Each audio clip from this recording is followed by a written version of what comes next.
My older daughter is now 31 and my younger daughter is 27.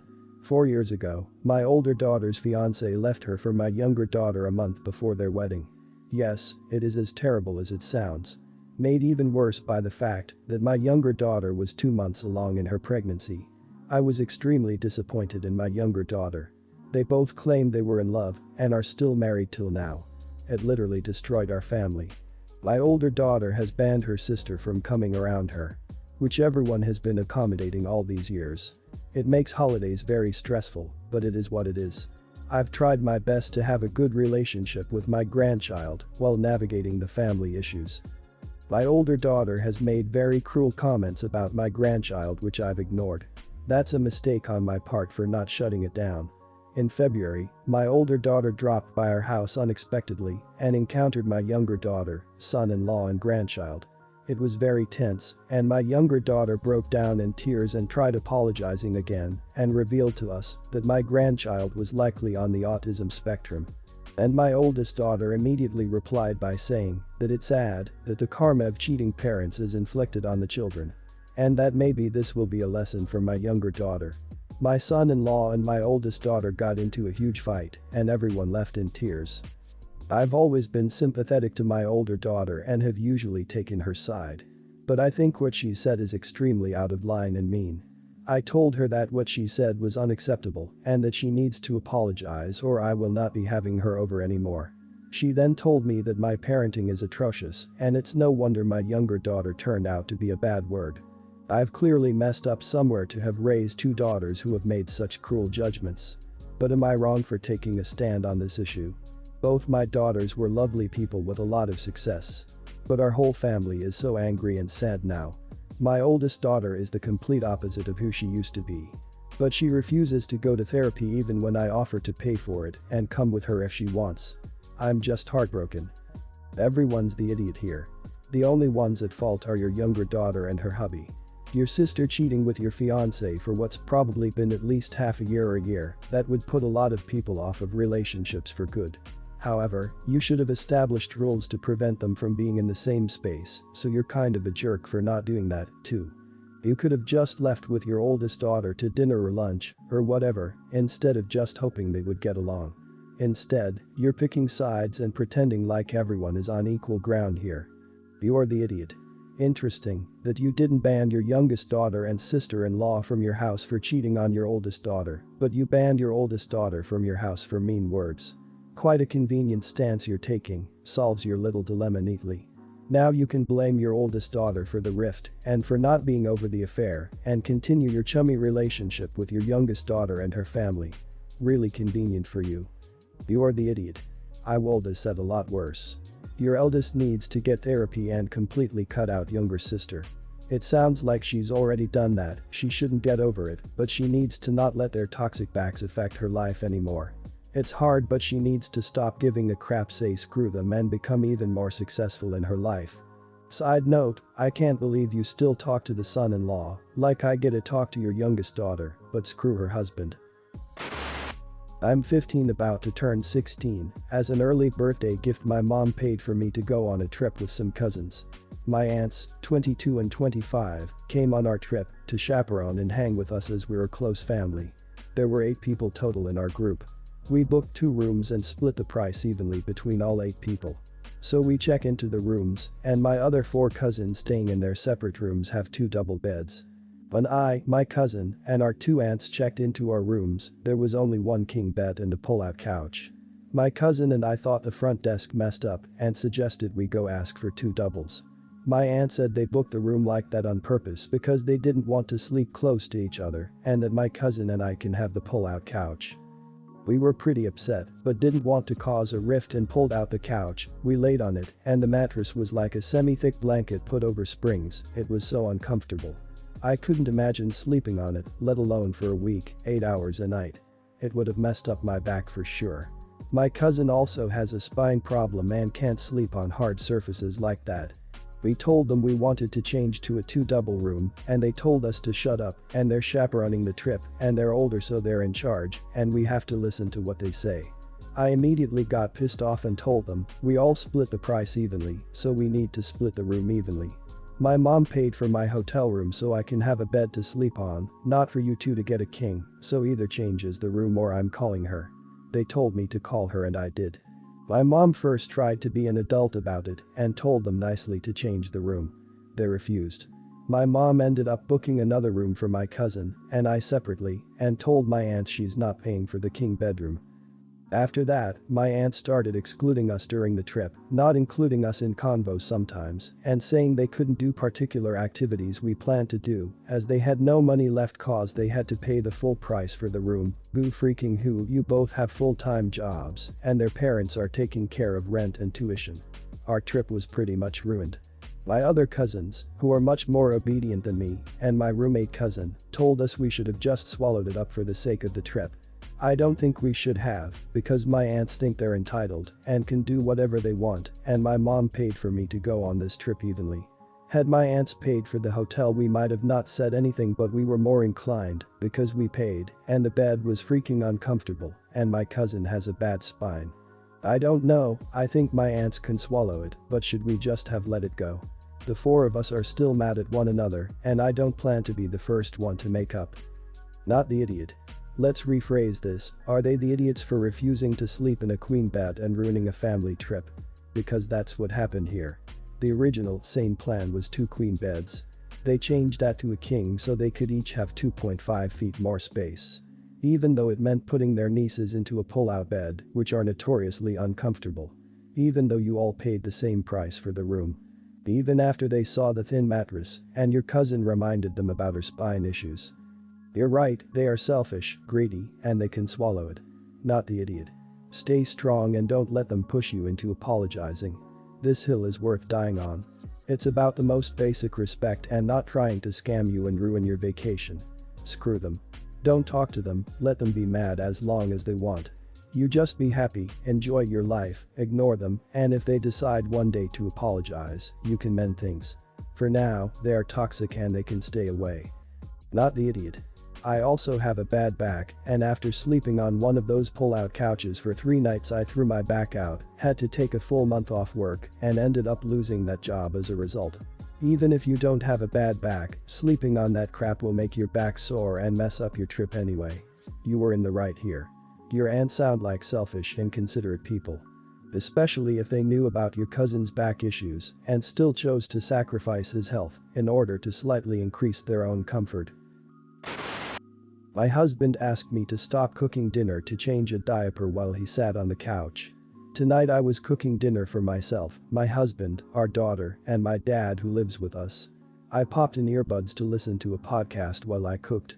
About halfway through cooking dinner my husband got my attention from the couch and asks me how much longer until dinner is ready. I tell him 30 minutes. He says more, but I can't hear him so I tell him to hang on while I wash the raw shrimp off my hands so I can take out my earbuds and hear him. Once I do he asks how long until dinner is ready. I tell him 30 minutes again. Then he asks if I'm in the middle of anything because our daughter has to poop and it's my turn to change her diaper. My response, what? I'm cooking dinner. It'll be another 30 minutes. He says he meant was I in the middle of any step. He was sitting on the couch listening to an audiobook on his phone with earbuds. I'm confused. He says never mind and heads upstairs with our daughter. He comes into the kitchen later to get a drink. I ask him, did you really want me to stop in the middle of cooking dinner to change a poopy diaper so you could sit on the couch and listen to an audiobook? He says he meant was I in the middle of anything or just waiting while things cooked. He said, I did it anyway. I'm not mad. It was your turn. Me, you asked me to stop cooking for everyone to do something for someone else, so you could do nothing on the couch. He got frustrated with me and reiterated that it was my turn and he did it anyway. My husband is great, but I'm flabbergasted that he couldn't see that was an idiot move. Am I the idiot here? Not the idiot, but a turn system for something as minor and unpredictable as a diaper change is a recipe for disaster. Assuming he's not actually a deadbeat, the expectation that he was off duty for the next change probably inflated the annoyance of the task in his mind, which is why he acted like an idiot. Instead, go off the assumption that whoever notices a diaper needs to be changed does it unless they're actively doing something important. To maintain balance, anyone can still request help if you changed the last few or did the last major blowout, etc. Not the idiot. I'll be honest, I see things like this and the behavior of young dads I'm friends with in real life, and I wonder why any straight women ever agree to have kids. It seems like such a raw deal. I don't understand why it's such a common thing for straight men to be so dead set on doing as little as possible to contribute to the care of their own kids. Even really great, progressive, equity-minded dudes I know who have gone on to have kids will pull weird crap like this with their wives. It's so bizarre. Not the idiot. Parents don't take turns, they parent. End of story. Whoever is available to take care of the kids' needs takes care of it. The only turns taking I find acceptable at all for parenting is when it comes to breastfeeding, because swollen boobs hurt, and night watch, depending upon a previously agreed work or life schedule. Depending on your family, dealing with the in-laws can also be taken in turns. If you're a parent, it doesn't matter who does what as long as your kid is taken care of and you support your partner. My apartment is extremely small. It is technically a 2-bedroom, but is a little under 700 square feet. I am not financially able to move to a bigger space, but there's a lot of outdoor space, the neighborhood is nice and safe, it's in the second best school district in the state, and is close to my job. I feel the lack of space sometimes, but it's okay for two, especially with my daughter being a toddler. My boyfriend of 4 years and I had talked about moving in together, but not in this apartment, and he couldn't afford anything better for all of us and his kid either. After his March furlough, he lost his apartment and I ended up letting him crash with me while his son stayed with his mother because of hormones. It sounds harsh, but I do not have space for more than 2 people in this apartment. I didn't even want my boyfriend here because the space here is so limited, but I felt bad. Now his son's mother is also out on the street, so his son needed to be here. This is exactly what I didn't want to happen. I don't have room for the 3 people here now, let alone a 4th. There is no space in either bedroom for him. For my job, I am required to have my office space in an area that isn't communal to work remote, which I have to do right now. My bedroom is 10 by 12, so a double bed and my workstation takes up the entire room. The second bedroom is 8 by 9. There's no closet in my daughter's room, so I use the linen closet in the hallway as her closet and for storage. Her bed, dresser, with changing tabletop, a toy bin, and a small plastic dresser maxes out the room. There isn't room for a toddler bed and another bed. The only space available for this kid to sleep is the couch. I use a daybed as a couch, so it is plenty comfortable, but unfortunately, with this little space you have to make do.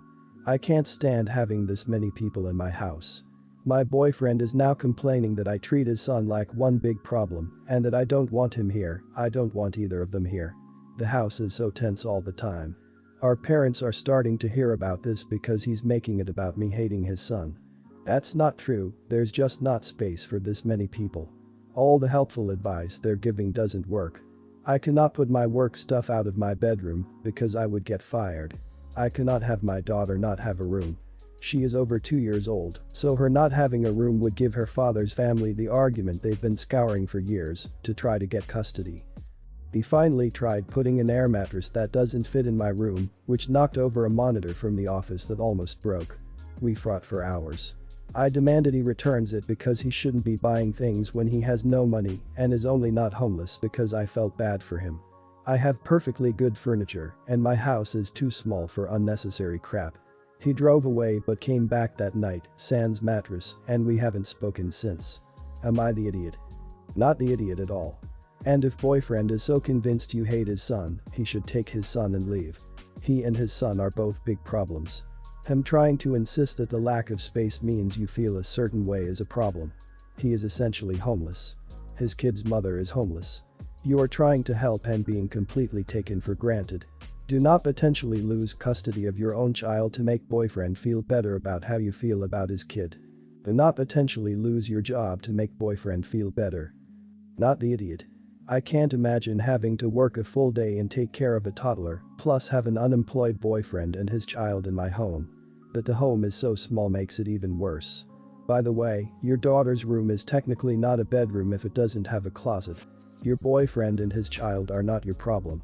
Let the family members who are taking his side take them in. Do not compromise your custody agreement or your job. They need to couch surf somewhere else. Not the idiot. Living in such a cramped space with 4 people can be really stressful. It screws that his son has to sleep on the couch, but it's better than the floor or in a homeless shelter with his father. You're doing a good thing by letting them move in when you had no intentions of either of them moving in. It seems like he's just making it harder than it needs to be. I'd look up housing laws in your area though.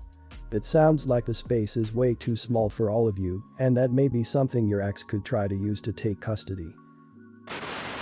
The one with the housemate I mentioned recently in another post. I'll just use H this time to make it easier. Back in the beginning of December, H brought the news to us that at the end of the month, his dad's current living situation would be falling out from under him. H's dad essentially was living with a family member's ex, but I don't know all the details. So he had a month of all three of us, as well as friends and family, looking for an affordable place for the two of them. H first made the impression he would be moving in with his dad or putting his dad into an elderly care home. H pays us roughly 1/3 of our mortgage, and my partner and I think he was expecting that cost everywhere. He kept rejecting anywhere we looked due to costs and his inability to drive, work commute, and refused to look anywhere himself. I'm sure some of that was due to anxiety, but still. So, he asks us to house his dad. I don't know his dad, and from H's own mouth, he barely takes care of himself as it is and just sits around and eats all day. My biggest discomfort was having a complete stranger in my home, and he would do nothing but sit and eat all my food. My partner and I are uncomfortable with it, so we tell him no and sorry. He continues to ask us, pestering us about it.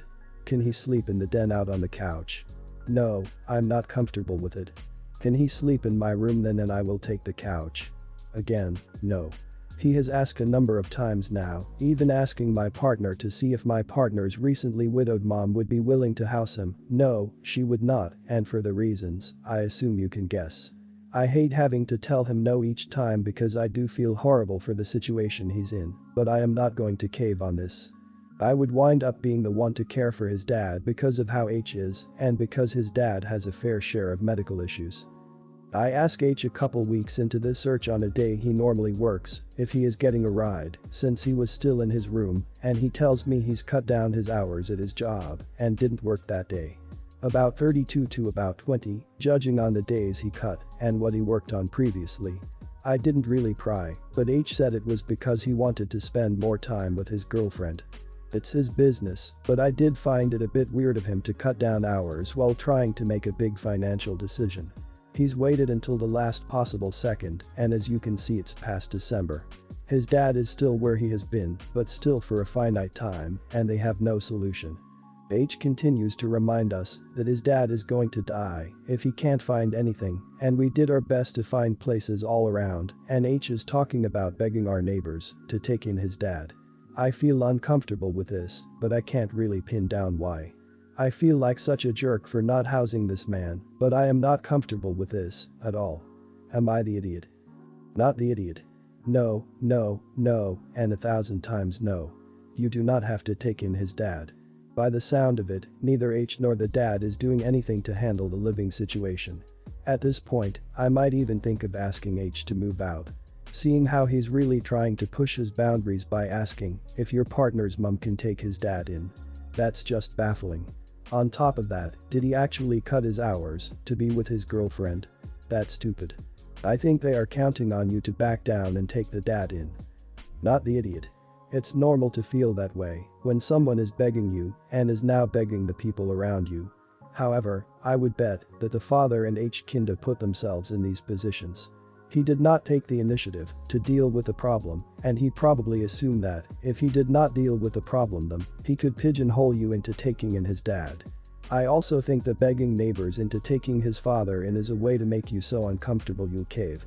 Add on the fact he is not working full-time to spend time with his girlfriend. Not the idiot. I don't know how badly you need a renter, but if I were you, I'd evict H.